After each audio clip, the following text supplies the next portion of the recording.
everybody, it's Rob over at Mansewing, and I know you've already checked out the awesome pieced skateboard quilt I was able to do with Jenny Doan from Missouri Star Quilt Company.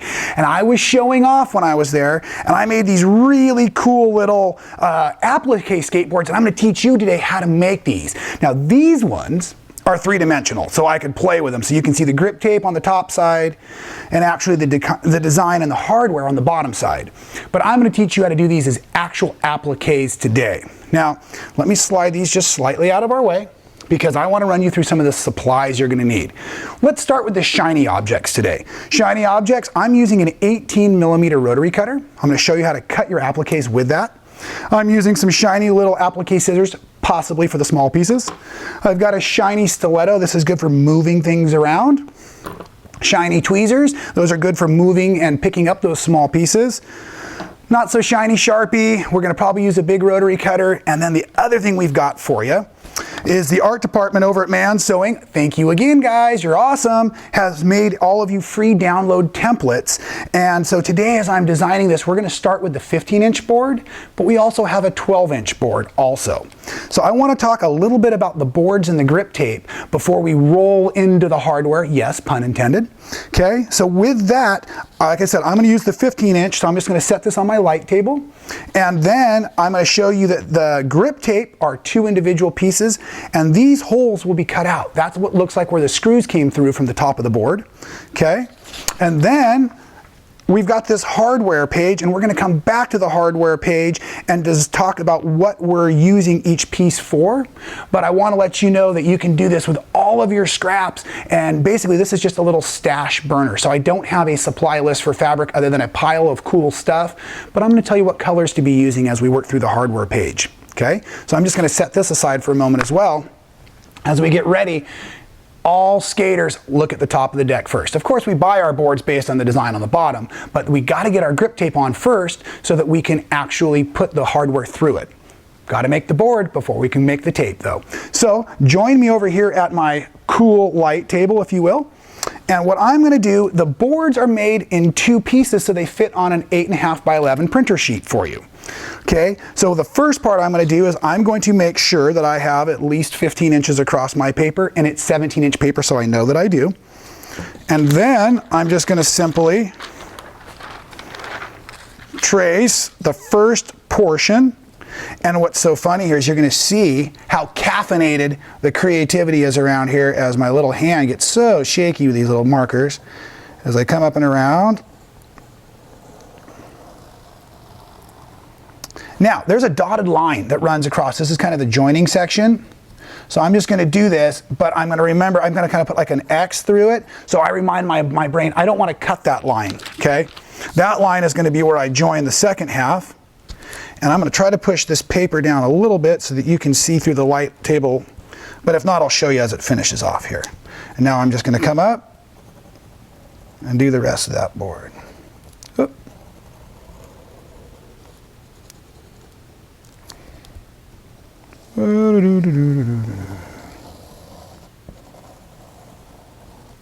Maybe I better lay off on the coffee before I keep trying to trace this stuff. My goodness. I love that. I love the coffee though. Okay, so now that I've got that cut out, I'm going to get ready to apply it to the back side of my fabric. The Fusible I love to use is called Heat and Bond Featherweight. Featherweight is incredibly easy to quilt through because it's so lightweight, very similar to the Wonder Under, but it's a solid layer of fuse instead of a spun bond fuse. And so what we're going to look at is 2 to 3 seconds with a dry iron. We're not going to have any steam in our iron for this. And what I'm going to do is I've chosen a really cool piece of fabric that looks just like wood. So the top of the board's often the wood or the lumber shows through that the board is made from. So I'm going to take that and I'm going to flip it over because fusible web, and I'm sorry, I forgot to point this out too, didn't I? When we're tracing on fusible web, in case this is your first time, you trace on the paper side, the shiny glue sticky side is what's going to be the bond for us. So we don't want to draw on that glue side. Now I'm going to go ahead and just set this here. And when I'm bonding my fuse for applique, I kind of do a sliding motion, trying to give it, like I said, about 2 seconds of a dry iron in each section as I go. one of the things I've learned is if you over iron it, the paper will start to release early, and the paper is what makes it so easy to cut, okay? And now, like I said, I cut I was gonna say all the time, but I cut most of the time with my 18mm cutter. Now, we've been taught a rotary cutter works this way, right? It's an extension of our arm, our wrist is locked, and we cut kind of out of our holster, right? We cut this way. But the small cutters for applique are designed to be held like a pen, just like this. And so what I'm gonna do is really stop looking at the camera. I'm going to focus on what I'm doing. I want to keep all my fingers on my left hand. I'm going to retract the cover, and then I'm going to lock this bad boy in here and just start to go around. Now, the benefits of cutting this way with a rotary cutter is you might be shaky when you trace, but you can get a beautifully clean line when you cut. Oh, looks like you do want to apply a little more pressure. Takes a little extra work, or you're going to get threads that are left behind. And of course, the sharper the blade on any cutting tool, the better it's going to work for you. These are so fun to do. And at the end, I've got a couple of sample layouts I can show you as well. And of course, I want you to be thinking right now while I'm teaching you how to put these all together, what you're going to put yours on, because I'm thinking hoodies would be cool. Maybe you've got a skateboard bag or a gear bag that you like to keep all your toys in, so you could make a gear bag with your skateboard on it. Anything like that would be really fun. Okay. This is now cooled also while I was tracing that out. So the next step when you're working with fusible web, and that looked great, is I'm just going to go ahead and peel the paper. And generally speaking, the Heat and Bond Featherweight peels really nicely. And I wanted to show you what would happen if it didn't peel nicely, and it looks like I'm going to get that opportunity. Okay, so here's a trick. If you have a problem peeling the paper, you can always take a pin and do a score line with your straight pin, and that'll fold and crease and break it open. Okay, that works with a lot of fusible web products. Don't want to let go though as you come around. Keep hold of that paper. You could have also stuck your tweezer on the end as well. You just don't want to pick at the edge of the fabric too much, because if you do, you're going to kind of make it look frayed or ratty a little bit. And actually, as I'm done doing all the cutting, I don't think you need to see me cut all of the pieces with the rotary cutter. I'm going to rotate my board real quick so it makes it easier for us to all work. How's that sound? Okay, now we've got all set up for the assembly of our skateboard. And so I'm going to do the hardware here in a second. So I've got that one also, but let's just do the top first. Now, I am not going to press this down right this second. If I were to press it down, and then when I press on the other part, I might find that this starts to release. It's such a fine glue that you really only get about one chance at pressing it. And I have already prepared a bunch of the hardware pieces and the grip tape pieces and things so that you don't have to watch me cut those and trace those all afternoon. Now, with the grip tape, there are 4 holes in it. That's where the hardware comes through. We talked about that a moment ago. So we're going to need to cut that. And this is the tape for the nose. So I've already cut that. I'm going to set that down nice like that for you. And I mentioned that when I'm cutting my, when I'm picking my fabrics, I picked a wood-looking fabric for the board. Look at that cool texture right there. That texture looks just like grip tape. Grip tape is often gray, although it does come in other colors. And it's got kind of that rough, it's like sandpaper if you actually haven't been on a skateboard. And if you haven't been on a skateboard, I apologize. We need to spend some more time together. Now, as I'm getting ready to cut those holes, this is one of the things, I know it sounds silly, you really want them to be as round as possible. So I folded it in half, and I'm going to cut all the way around the outside, and I'm really rolling the whole fabric through so that I get a nice hole as I cut that. All the way around. Let's do the other 2.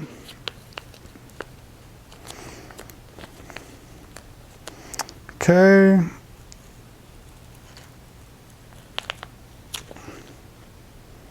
And the 4th one there. See how nice and round those look? That's exactly what I want you to have, please. Okay, now let's get that grip on there. Usually the paper peels off that easy. Ta-da, ta-da, ta-da. Now, this is technically almost all you need for the top of the board. The only other thing you would see as you're riding down the road is your wheels sticking out. And so I've got these half wheels. Let's bring it to the hardware. And like I said, we're going to talk a little more about this in a second. This here is the entire wheel, right? This is what's going to go on the bottom of the board, like that. But I also make these half wheels because the half wheels, that's what the dotted line is there for, the half wheel is going to stick out from underneath the board like yay. Those bolts hold on your trucks. The trucks are the part we call the hardware, or where the axles are. And so with that, you're going to want to line your wheels up in line with those holes. I'm just kind of rough placing these, or we'll call that dry fitting these real quick. And then I'm going to kind of eyeball down. The piece of fabric in the background is a 17-inch by 7-inch piece. And I'm going to eventually build a quilt with all of these different rectangles I'm making with the different skateboard designs, the tops and the bottoms on them. So I'm also making sure I'm respecting my 1/4-inch seam allowance all the way around. And if you were really concerned, of course, you could always pull out your ruler. And you could lay your ruler here to make sure you've got your 1/4 inch, but I'm also looking at my wheel set to make sure that my wheels look like they're fairly lined up, right? So one of these needs to come in a bit, and this one needs to come out a bit. And now I'm really, really happy with my layout. Make sure you are happy with the layout, and once you are, take your iron, and remember, we were gliding earlier, and now we're going to do the press and lift, press and lift, right? I shouldn't tell you, but every time I teach that class, the press and lift, I think of that Reese Witherspoon teaching the lady that in the Legally Blonde movie, and she knocks out the UPS guy with the bend and snap. You're going to have to look that up if you don't know about the bend and snap. Okay. So the press and lift, the reason we do the press and lift is the press and lift doesn't make our pieces go missing. If your pieces ever go missing, look on the bottom of the iron. They're probably hiding there, okay? How easy is that? The top of the board is totally ready to roll down the road, right? Or head on over to the design wall. Let's go ahead and do the bottoms of the board. The bottoms of the board are technically my favorite because I like playing with the hardware. And I'm using 3 different colors of brown in the backgrounds just so the quilt's going to look terrific when we're all finished, right? You can do it however you like, but I am picking fabrics that look kind of like skateboard designs would. And I'm also choosing some brighter, fun colors for the bottom because we're going to have a lot of brown on the other squares, right? Now, with this, we kind of want to think our hardware was laying out about in these locations here. So let's come back to the hardware page for a moment and really talk about what you're looking at here. Now, on a skateboard, and this might even help us too, on the skateboard, we have a couple of parts and pieces. Now, this was the very original, so this bottom part here we call the base plate, and that base plate now I think is given it a little more character and we've rounded the edges. Those round edges point towards the center of the board, and they're usually kind of a darker gray, okay? This next part here is the axle that goes across. And then you also have your bushings. The bushings are generally like a bright blue, a bright orange. Actually, the different colors mean different hardnesses, and the bushing is what allows the skateboard to bend and move properly. In your bushings, you also have a second piece to trace. That second piece to trace is going to look like that when it's done, also in a dark gray, and it's the washer that goes underneath the hardware. I didn't point it out, but you'll notice that my axle looks a little rough. Well, when we're skateboarding, we're doing a lot of tricks on our axles, so the axles get beat up quick. So that's intentional, that the base plate is a solid and the axle looks roughed up because it looks like I've been riding this deck down the road, right? The other thing you're going to look for is you're going to have these little shadows for your wheels, and then the wheels themselves are where you get your color and your energy out of them. I chose these wild green wheels because when I was growing up as a skateboarder, the Kryptonics wheels were like the cat's meow, and they were this weird limey green. So anyways, that was kind of a throwback to my original years as a skateboarder and doing the green Kryptos. But your wheels can be any color, but it's a great place for you to add color if you're thinking about an all-over quilt design. I mentioned the wheels. On the bottom of the board, we're going to use our full wheel set, right, or our full wheel here. There, it looks like that. So you will not be using the dotted lines. So if you're building these, you've got what you need. You'll have 4 of the shadows, you'll have 4 of the wheels, 2 of the hex nuts, 2 of the washers, 2 of the bushings, 2 of the bases, and 2 of the axles. Whew, that's a breathful. Okay, I think you got it. If not, let me know in the comments section.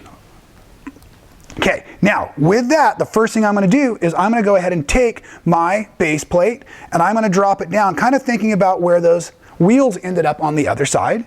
And remember, the base plate has the rounded edge towards the center, and then generally from the bottom of the board, you have more tail than nose from behind your truck. So let's go about like yay. Next thing I'm going to do is I'm going to set in the axles. And notice I'm just kind of using my tweezers for placement. The fine tuning I'll use with my little stiletto in a moment if I need to. Now I can drop on the bushing, the washer,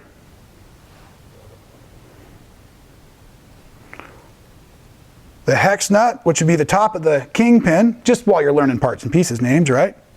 Okay, and now we're going to put in the wheels, and the final step will be the shadow. Now, funny enough, when I made these wheels, I made them to be fat and bulbous like that, but you most certainly can rotate them however you like. So let's put these ones on as really big, long wheels.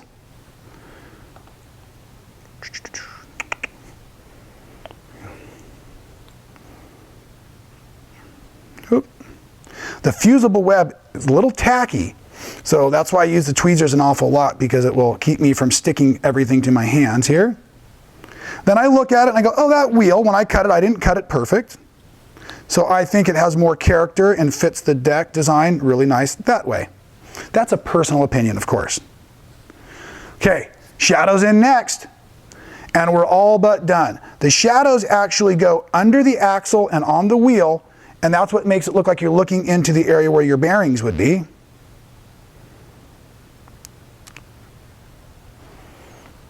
See how much more dimension that gives that little area?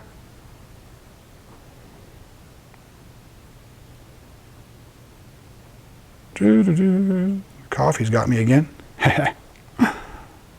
And voila, voila, voila. Now at this moment, I'm going to be much wiser to start using my stiletto to move things around, because I can poke at it and move, and then use my tweezers here, and then I'm eyeballing it again, and I'm concerned, look at that, I've got this wheel sitting in my seam allowance, so I can now shift my whole deck. See how that kind of hung on together and just moved with me? Just moving it over. I'm going to scoot those wheels in a little. I do not want them just lost at all in my seam allowance. Definitely good now. Okay, I'm going to adjust that one shadow. Adjust this shadow up here. And it's ready to roll. What do you think? Isn't that great? Okay, now I'm pressing it down. Remember, we're doing our bend and snap, or our press and lift. And then I'm going to work the iron up the middle. And then I'm going to hit all that hardware at the same time. And again, just like that. Okay. And now while that's cooling, I'm lifting that up and now I'm moving it out of the way. While that's cooling, I have one thing I forgot to point out, and that is when I'm tracing all of my shapes, what I'll often do is group all of my pieces. So I had that green fabric that I was using for my wheels, and there's the big wheels, and there's the half wheel sets, so that I'm maximizing my scrap. So of course, you'll be thinking, if you're making a quilt, you're going to be making lots and lots of boards, so go ahead and make lots and lots of wheels all at once, and lots of axles. That's what I'm trying to point out there. So we'll set that aside, and the final step is to show you how the quilt can come together. So I've got a couple other samples I've made for us, and here they are. Now, oh, this is a really cool deck. Look at this one. Isn't that fun? And that also gives you a great place to bring in some more color as well to your quilt. So these pieces are 13.5 inches by 7 inches. These are 7 inches by 17. And if you do the math with me, you'll find out once we make a 1/4 inch seam allowance, you will have, I'm cheating, right? 2 7.5 sewn, or 2 13.5, what am I trying to say? 2 7 sewn together makes 13.5. That's the math I'm trying to teach you. And then what we'll do is the next layer would go kind of like a brick wall, the opposite direction. And you're gonna make tops and bottoms of these boards on all different colors of fabric so that as you move these around, you can start to build up your quilt, right? But while I was playing with it, watch what happens if you put some crazy other sashing in between. I'm thinking like inch wide black or dark gray. Wouldn't that look radical? Get some sashing in your blocks like that, you know, or this one would be over here kind of thing. So you can see with all of these awesome potential layouts, there's great quilts in your future, you know, but remember, there's hoodies, there's bags. Make an old retired skateboarder like myself, a barbecue apron wouldn't be terrible, you know what I'm saying? And let's not forget about the ladies. There are all kinds of radical chicks out there I'm seeing in the skate parks and out surfing and stuff. The ladies are killing it on boards nowadays. So hats off to you that, hey, if I can sew, you can skate, right? And with that said, when you're not in the skate parks for the next couple of weeks, we'll be seeing you here at Mansewing.